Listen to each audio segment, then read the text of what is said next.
Έλα να σου δείξω την πιο νόστιμη και απλή πίτα με τορτίγες. Σε ένα μπολ ρίχνουμε τη φέτα, το γιαούρτι, τα αυγά, το πιπέρι και ανακατεύουμε το μείγμα πατώντας πολύ καλά τη φέτα μέσα στα άλλα δύο υλικά. Σε ένα άλλο μπολ ρίχνουμε τα άλλα δύο αυγά μαζί με το γάλα και ανακατεύουμε και αυτό θα είναι και το μείγμα για τις τορτίγες μας. Σε ένα ταψί που έχουμε λαδώσει πολύ καλά προσθέτουμε τη φρυγανιά.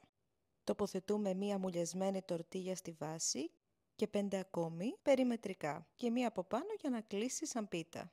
Αδειάζουμε όλη τη γέμιση και τη στρώνουμε πολύ καλά για να πάει παντού.